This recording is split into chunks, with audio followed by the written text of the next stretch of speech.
네, 안녕하세요. 서울시 교육청 학조부모 교육강사 이정민입니다. 손자녀 성장을 돕는 칭찬과 훈육에 대해서 저는 오늘 주부모님들과 이야기를 나눠볼 생각인데요. 오늘 장현희 강사님께서 정말 라이브의 묘미네요. 네, 장현희 강사님께서 조금 전까지 다양한 주부모의 역할에 대해서 이 변화하는 세상에 어떻게 적용하시고 그렇게 아이들을 돌봐주시면 되는지 많은 이야기를 나눠주셨습니다. 그런데 정말 이렇게나 많은 일들을 하고 계시는구나, 제가 그런 생각이 들었습니다. 그 중에서 저는 강의해 주신 내용 중에 특히 자기 돌봄에 관한 이야기가 마지막에 해주신 부분이 가장 기억에 남는 것 같아요. 손자녀들이 엄청나게 소중하시죠. 근데 우리 조부모님들도 그에 못지않게 소중한 분들이시잖아요. 비행기를 타고 우리가 해외를 가거나 그럴 때 비행기 타면 비상사태를 대비해서 안내방송이 나오는 거 한번 보셨을 거예요. 그때 이제 비상사태가 발생을 하게 되면 위에서 산소 마스크가 내려오죠. 그때 아이와 보호자 중에 누가 산소 마스크를 쓰라고 하죠? 네, 먼저 어른이 산소 마스크를 먼저 쓰고 그 다음에 아이에게 씌워주라는 내용이 나옵니다. 우리 조부모 돌봄도 똑같다고 생각해요. 조부모님들께서 잘 돌보시고 건강해지셔야 우리 아이들도, 소중한 그 아이들도 잘 돌보실 수 있다고 생각합니다. 네, 좋은 말씀 해주셔서 너무 감사하고요. 이제부터 손자녀 성장을 돕는 칭찬과 훈육에 대해서 이야기 나눠보도록 하겠습니다. 네, 이게 안 넘어가서 제가 어떻게 하면 될까요? 네, 됐습니다. 칭찬과 훈육에 대해서 이야기를 해볼 건데, 일단 약이 되는 칭찬과 독이 되는 칭찬 두 가지를 좀 구분해서 설명을 드릴 예정이고, 단호한 훈육, 흔들리는 훈육 사례들을 두 가지 또 이야기 나눠보도록 하겠습니다. 그럼 첫 번째, 우리 칭찬과 훈육에 대해서 여러분, 마치 이게 당근과 채찍같이 두 가지 어떤 거 하나도 중요하지 않은 게 없는 것 같아요. 이 두 가지가 우리 손자녀의 성장을 돕는데 정말 필요한 두 가지인데요. 돕는다라는 말, 성장을 돕는 역할을 우리 조부모님들이 하고 계시는데, 그럼 무엇을 돕고 계시는지, 그게 첫 번째 칭찬은요, 자존감을 형성하는 데 도움이 됩니다. 칭찬을 많이 받게 되면 아이들이 나는 참 내가 좋아. 나는 이런 것도 할 줄 알고 저런 것도 할 줄 알고, 그리고 나는 참 사랑받을 만한 가치가 있는 사람이야, 이런 걸 느끼게 되거든요. 그게 바로 자존감이라서 우리 아이들이 칭찬을 받아서 자존감이 형성되는데 우리 또 조부모님들께서 도와주실 수 있고요. 훈육과 관련해서는요, 나는 이게 너무 하고 싶은데 내 바람하고 현실이 차이가 난다는 것들을 조절하는 능력, 즉 자기 조절력을 길러주는 데도 도움이 됩니다. 자존감과 자기 조절력, 이 두 가지 굉장히 중요한 것 같잖아요. 맞아요. 이 두 가지는요, 우리 손자녀들이 앞으로 평생 살아가는데 아주 중요한 내면의 핵심 역량이에요. 그래서 성장기에 우리 조부모님들이 자존감과 자기 조절력을 길러주실 수 있도록 칭찬과 훈육 열심히 잘 해주시면 좋겠습니다. 이제 본격적으로 하나씩 이야기를 나눠볼게요. 네, 첫 번째, 약이 되는 칭찬. 칭찬 많이 해주고 계세요? 어떻게 해주고 계세요? 우리가 언어가 칭찬이나 훈육이나 다 말이잖아요. 그래서 많이 들어봐야 우리가 그걸 자연스럽게 말로 할 수가 있는데, 예전에는 칭찬이라는 거가 참 인색했던 시절이었죠. 우리 조부모님 세대는 더 그러셨을 거예요. 그러다 보니까 칭찬과 관련된 적절한 말이 무엇인지 잘 모르세요. 그러다 보니까 그냥 어휴 잘했네 하고 이렇게 한마디로 평가를 하시는 칭찬을 많이 하시는데, 칭찬은 구체적으로 해주시는 게 좋아요.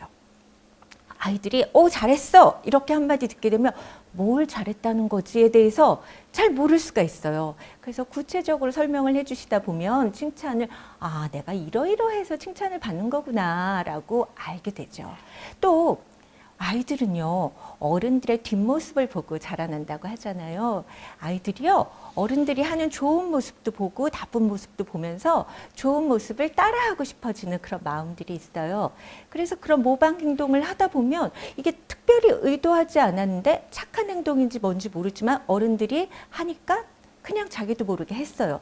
근데 그 즉시 어른께서 칭찬을 해주시면 오, 이게 칭찬받을 만한 행동이었구나 하면서 아이가 그 행동을 앞으로 계속 이어갈 수 있는 가능성이 높죠.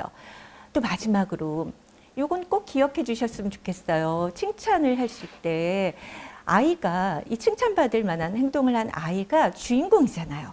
근데 자꾸 주연에 신경을 안 쓰시고 조연 배우들이 여기저기 등장합니다. 이를테면 언니, 오빠, 네, 이런 형제 자매들, 아, 언니는 잘했는데, 언니는 못했는데, 이런 비교 언어들을 쓰시거나 아니면 아주 이 아이와 절친한 친구가 있는데 그 친구와 경쟁심을 부추기는 그런 비교를 하시면서 칭찬을 해주시기도 하세요. 그리고요, 또 간혹가다 우리 조부모님들 중에 아주 훌륭하신 조부모님들 네, 계시잖아요. 그럴 경우에는 역시 할머니 닮아서 너가 이렇게 잘한다. 또 우리 집안 아이답다. 막 이런 이야기들을 막 섞어서 칭찬을 해주시기도 하세요. 그럼 아이가 뭔가 칭찬을 받으면서도 좀 부담스럽겠죠. 그래서 이렇게 칭찬해 주시면 좋겠습니다. 칭찬받는 주인공에게 집중하셔서 그동안 발견하셨던 좋은 모습들 있잖아요. 그 노력의 과정들, 이런 것들 하나하나 끄집어내서 인정해 주시고 지지해 주시는 방식으로 칭찬을 해 주시면 아주 좋은 칭찬이 될 것 같습니다. 그럼 이번에 두 번째로 독이 되는 칭찬이 도대체 무엇일지, 독이 되는 칭찬에 대해서 한번 질문을 해오신 할머님이 계셔서 공유해 볼게요. 우리 손주는 워낙 잘하는 게 많아서 칭찬을 많이 해줬더니 자존감이 너무 높아져서 어디에서나 항상 대장을 하고 싶어하고 자기가 잘한 것을 꼭 알아주기를 바라서 걱정이에요. 이렇게 질문을 해주신 할머님이 계셨어요. 맞습니다. 요즘 아이들 잘하는 게 너무 많죠. 똑똑하고 정말 어떻게 이렇게 잘할까 싶어요. 그러다 보니까 잘한다 잘한다 또 굉장히 천재다 뭐 이런 말들도 많이 하세요. 그런데 이렇게 그러면 제가 서두에 칭찬을 많이 해주시면 자존감이 높아진다고 분명히 말씀을 드렸는데 아니 그러면 너무 칭찬을 많이 해주면 자존감이 높아져서 그럼 칭찬을 하지 말라는 얘기인가? 좀 혼란스러우시죠? 하라는 건가 말라는 건가? 여기 한 가지 오해가 있습니다. 제가 그 오해를 풀어드릴게요. 자존감이라는 게 도대체 뭐길래 여기서 말씀하신 부분이 좀 오해가 뭐냐 하면요. 우리 어르신들께서 오해하는 부분이 자존감은 내가 최고야. 내가 이 세상에서 제일 멋진 사람이야. 나보다 멋진 사람은 없어. 내가 제일이야. 그게 멋진 자존감이 아니고요. 건강한 자존감이라는 거는 그런 나의 멋진 모습도 있지만 나한테는 이런 부족한 모습도 있지. 그 전체의 나를 모두 수용하는 것이 바로 건강한 자존감이에요. 즉 나만의 자기다운 모습을 아이가 스스로 좋아할 수 있도록 도와주시는 게 그게 정말 중요한 부분이거든요. 자존감에서. 그래서 독이 되는 칭찬은 이렇게 바꿔주시는 게 좋겠어요. 구체적으로 제가 칭찬은 언어라고 말씀드렸잖아요. 그래서 우리가 입 밖으로 자꾸 이런 말들을 많이 해보셔야 잘했어 이렇게 한마디 하는 걸로 끝나는 게 아니고 이렇게 다양하게 칭찬을 할 수 있구나, 이렇게 구체적으로 할 수 있구나 아실 수 있어서 문장들을 좀 소개를 해볼게요. 아이들이 그림도 많이 잘 그려내고 또 만들기도 학교 가서 많이 해오잖아요. 그런 걸 해왔을 경우에 이렇게 말씀해 주시면 좋아요. 잘 만들었네. 잘했네. 잘 그렸네. 이렇게 한마디만 하시는 게 아니라 세상에 어떻게 이런 생각을 했니? 할머니는 특히 이 부분이 너무 마음에 들어. 특히 여기 이 주황색 참 근사한데? 이렇게 말씀을 해주시면 정말 좋거든요. 왜냐하면 아까 장현희 강사님께서 창의력 굉장히 중요하다고 말씀해 주셨잖아요. 아이들이요, 그림을 그릴 때 그냥 뚝딱뚝딱 그려야지 해서 그리지 않아요. 내가 어떤 그림을 어떻게 그릴까? 이거는 어떻게 만들까? 일단 생각을 하고요. 그 다음에 이걸 어떻게 표현하면 될지 고민을 하고요. 거기에 적절한 것들을 선택합니다. 그렇게 완성이 되는 과정이에요. 그렇기 때문에 이 작품을 하나 완성하기까지 아이는 정말 다양한 생각들을 하게 되죠. 근데 할머니가 그걸 얘기를 해주시는 거예요. 그리고 미처 생각하지 못했던 것들을 이렇게 말씀을 해주시면 아이 마음이 어떨까요? 와, 우리 할머니가 내 그림을 정말 좋아하시는구나. 그리고 내 작품이 굉장히 자기다운 작품이구나. 이렇게 느끼게 만들어주는 거예요. 어떤 아이는 거기에다가 주황색을 칠하지 않고 빨간색을 칠했을지도 몰라요. 그런데 우리 손자여서 주황색을 선택한 거죠. 이 창의성 중에는요, 독창성이 굉장히 중요한 요소라서 우리 조부모님들이 아이들이 뭔가를 만들어 왔을 때 그 아이답게 만들어낸 부분들이 무엇인지 이렇게 찾아내시면서 구체적으로 설명해 주시면 참 좋겠어요. 또 칭찬할 때가 이렇게 뭔가 아이들이 성취를 해냈을 때 칭찬할 일 많죠. 그럴 때는 어느 날 갑자기 아이가 그 성과를 이뤄내는 게 아니잖아요. 그래서 분명히 그 가운데는 하기 싫었던 날도 있고 뭔가 과정이 있을 거예요. 그래서 이렇게 해주시면 좋아요. 처음에는 너무 어려워서 그만두고 싶어 했잖아. 그런데 이렇게 잘 참고 도전하는 모습이 정말 대견해. 네가 이렇게 하나씩 하나씩 도전하는 모습이 할머니는 참 자랑스러워 라고 얘기를 해주시면 아이 입장에서는 그래 맞아 내가 그때 가기 싫은 날도 있었지 하기 싫은 날도 있었지 그래 그때 내가 참고 했는데 이렇게 정말 좋은 결과가 있네. 자기의 노력의 과정을 한번 돌아보는 그런 경험을 하게 돼요. 그래서 내가 이렇게 해낸 내 모습이 정말 자랑스럽구나. 이런 말이 있습니다. 경험이 자신감이다.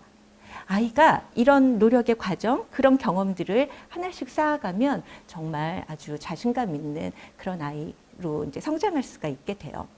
근데 우리가 노력한다고 모든 걸 다 이뤄내지는 못하죠. 가끔은 기대에 못 미쳐서 속상해하는 그런 순간도 있습니다. 그럴 때는 아이가 너무너무 낙심하기도 해요. 이럴 땐 이렇게 격려해 주시고 지지해 주시면 좋을 것 같습니다. 할머니는 잘하는 땡땡이도 사랑하지만 잘 못하는 땡땡이도 사랑해. 왜냐하면 할머니의 보물이니까 잘하든 못하든 다 예뻐. 그리고 지금도 충분히 잘하고 있어. 못하는 건 이제 앞으로 하나씩 해나가면 되지. 이렇게 격려를 해주시면 아이가 우와 할머니는 그냥 나의 존재만으로도 나를 사랑하시는구나. 할아버지는 나를 정말 사랑스러워 하시는구나. 나는 충분히 사랑받을 만한 가치가 있는 사람이구나 라고 느끼면서 자존감이 아주 튼튼하게 자라게 되는 겁니다. 네, 칭찬은 이렇게 한번 정리해 보고요. 이번에는 훈육에 대해서 한번 이야기를 나눠볼게요. 훈육. 참 어려워요, 훈육은. 특히 요즘 세상에는 아까 장현희 강사님 말씀하신 것처럼 때려서도 안 된다, 뭐 소리를 질러서도 안 된다. 네, 그래서 어렵다고 느껴지실 거예요. 우리 조부모님들, 훈육하면 제일 먼저 떠오르는 단어가 어떤 걸까요? 조부모님들은 혹시 무서운 훈육, 무섭다라는 단어가 떠오르진 않으세요? 아니면은 뭐 회초리, 아니면은 잔소리, 뭐 이런 것들, 윽박 지르기 이런 것들이 연상될 수도 있어요. 근데 제가 훈육과 가장 잘 어울리는 단어가 뭔가 하나 골랐는데 그게 바로 단호하다라는 단어예요. 훈육은요, 무서운 훈육으로 연결이 되는 게 아니고 오늘부터는 훈육은 단호한 거구나 이렇게 이해를 하시면 좋겠어요. 훈육이 도대체 뭘까요? 지금부터 훈육에 대해서 한번 하나하나 생각을 해볼게요. 훈육은 우리 아이가 이제 우리 조부모님 품을 떠나서 평생 어른이 되어가는 그 살아가는 과정에서 이건 꼭 해야 되는 거, 아니면 이건 절대로 해서는 안 되는 거, 이렇게 두 가지가 있을 거예요. 근데 이 일들이 나에게나 아니면 타인에게 해가 되는 일일 때도 있고 어떤 경우에는 도움이 되는 일도 돼요. 결국 한마디로 말해서 한계를 설정해 주시는 거예요. 훈육이라는 건 다른 말이 바로 한계 설정이라고 이해를 하시면 됩니다. 뭐는 해도 되고 뭐는 해서는 안 되고 이렇게 한계 설정해 주시는 게 너무너무 중요한데요. 그 과정에서 아이들이요 태어나서 처음으로 이제 좌절이라는 걸 경험하게 되는 거예요. 근데 한번 생각해 보세요. 좌절 없이 우리 조부모님들 좌절 없이 성장하시지 않으셨죠? 지금까지 살아오시면서 얼마나 그 좌절을 정말 쓰디쓴 그 좌절을 겪으셨어요. 근데 그 좌절 덕분에 더 단단해지시고 더 강해지시고 성장하시는 부분 분명히 있으셨을 겁니다.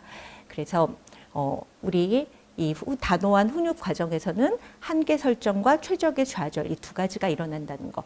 근데 왜 좌절이 최적의 좌절이나 하면 1살짜리의 좌절이 있겠고 10살짜리의 좌절이 있고 또 청소년의 좌절이 있어요. 그 나이에 맞게 적절한 수준의 좌절을 경험하게 해주시는 게 훈육에서 굉장히 중요합니다. 훈육과 관련해서 3가지 아주 핵심 단어를 제가 빨간색으로 이렇게 표시를 했는데요. 훈육은 일단 가르침이 있으셔야 되고요. 가르침에서 머무르시면 안 되고 반복적인 훈련이 있으셔야 합니다. 그래서 훈련을 하는 그 과정은 시간이 필요하죠.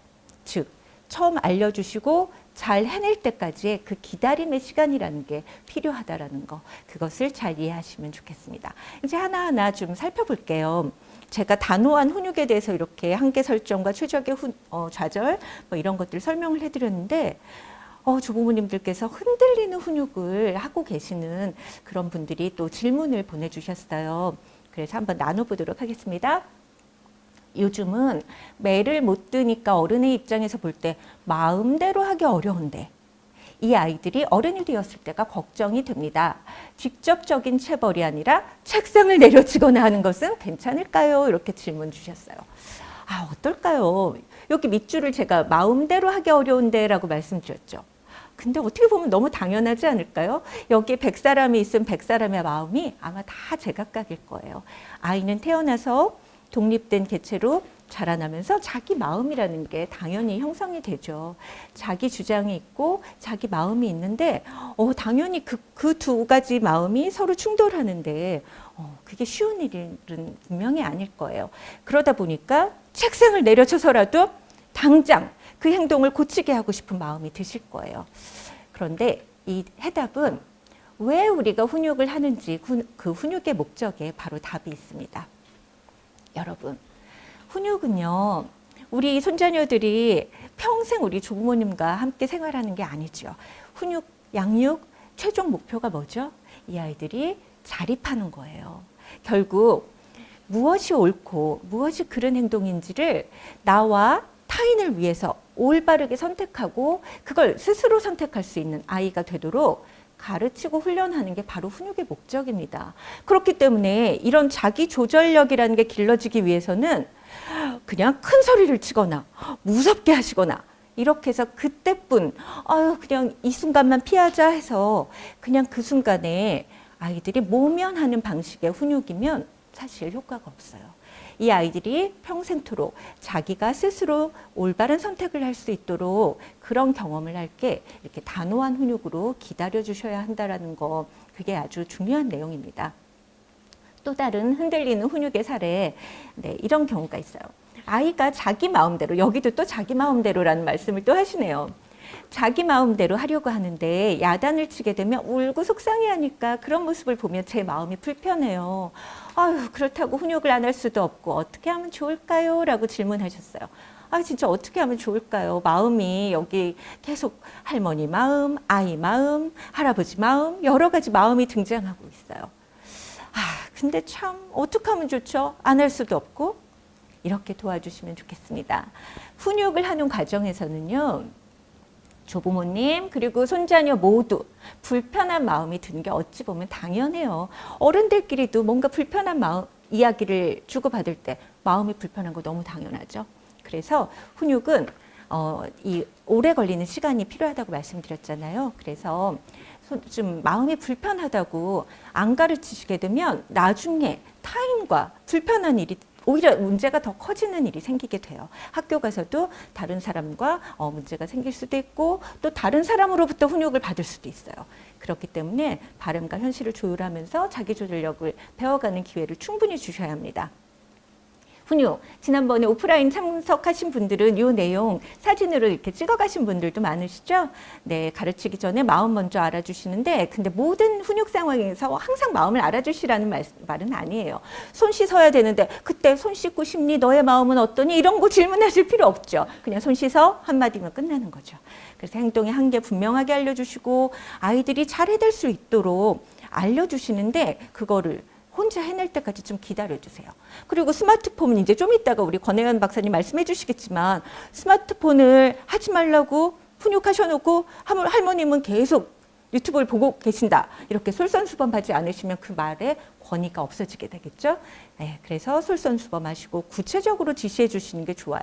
아이들은 이제 고작 5년, 10년 이렇게밖에 안 살았잖아요. 그렇게 해서 생각보다 모르는 게 많습니다.